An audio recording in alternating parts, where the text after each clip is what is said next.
La pression. Alors, tout d'abord, qu'est-ce que la pression? Alors, si je le fais de manière très théorique, la pression, c'est le rapport entre l'intensité de la force s'exerçant uniformément sur une surface, perpendiculairement à celle-ci, et l'air de cette surface. Bon, c'est un peu difficile à comprendre, donc si on simplifie, en fait, c'est la force exercée par unité de surface.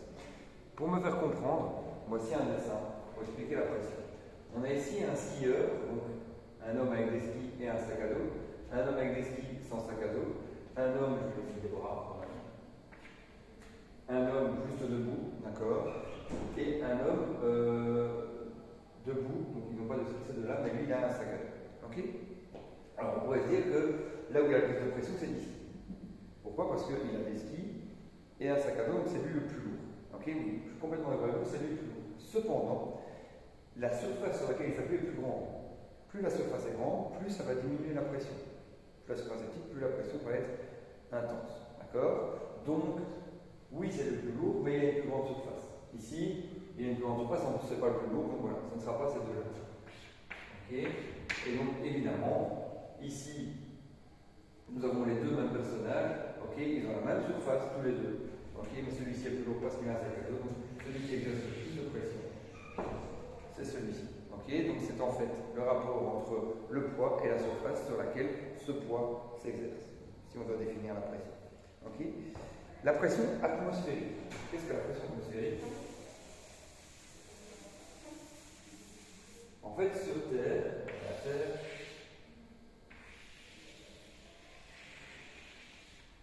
il y a une couche autour, okay, qu'on va appeler l'atmosphère, d'accord, qui va exercer une pression sur nous, d'accord? Donc c'est-à-dire que si je me trouve ici, toute la colonne d'air au-dessus de moi va exercer une pression qu'on appelle l'apesanteur pour me maintenir sur Terre. Ok? Et donc, plus nous sommes en hauteur, exemple, imaginons que je suis sur une montagne, ici, ok? Et bien forcément, je vais la faire plus petite pour vous comprendre. Ok, voilà, je suis sur une montagne. Ok, donc là, plus je suis haut, moins il y a de colonne d'air au-dessus de moi, et donc moins la pesanteur s'exerce. Ok, donc plus nous sommes hauts, moins la pression s'exerce. Ok, maintenant, allons plus loin et parlons de la pression hydrostatique. Imaginons que nous sommes dans l'eau, ok, ici. Voilà, je vais chercher loin. Voilà. Nous sommes dans l'eau, ok. Il y aura la pression hydrostatique qui va agir sur moi, d'accord? Donc il y aura la pression hydrostatique qui va agir sur moi, et en plus de la pression hydrostatique, on aura la pression atmosphérique, d'accord? Ok, donc elle sera encore plus forte. Bon, tout cela est compensé par la poussée d'Archimède que l'on verra dans le chapitre que vous avez déjà vu, dans le chapitre hydrostatique.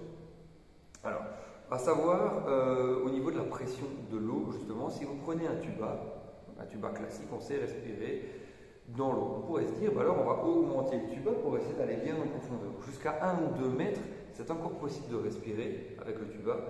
Il faut dire un grand tuba, on s'entend, d'accord? Mais ça devient extrêmement compliqué. Au-delà de 3 mètres, c'est impossible. Okay, la pression exercée entre l'air respiré et la pression en profondeur est trop différente, donc c'est impossible de respirer. L'hyperventilation. Qu'est-ce que l'hyperventilation?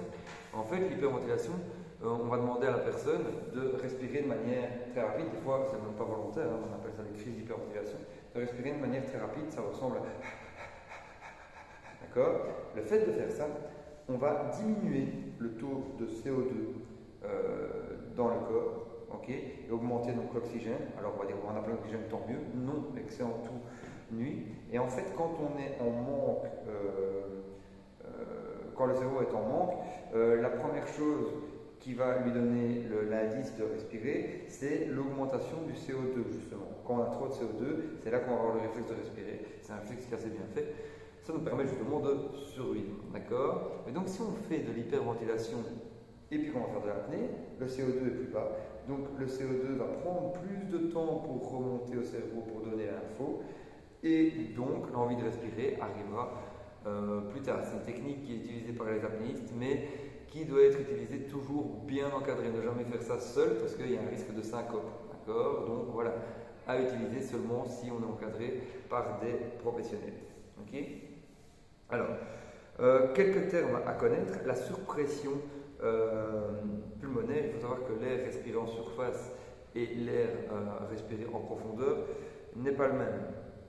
Ok, donc l'air respiré en profondeur, on respire pas en profondeur, je parle de l'air en bouteille, c'est pas le même. Donc si je respire de l'air en bouteille et que je remonte directement en surface, il y a un énorme danger puisque l'air n'est pas le même, celui qui est dans les bouteilles, et donc en remontant, il prend plus de volume et donc ça pourrait exploser les alvéoles. D'accord? C'est pour ça que les plongeurs, lorsqu'ils remontent, ils soufflent tout l'air qu'ils ont, parce que c'est l'air qu'ils ont eu dans la bouteille, pour rééquilibrer justement cela.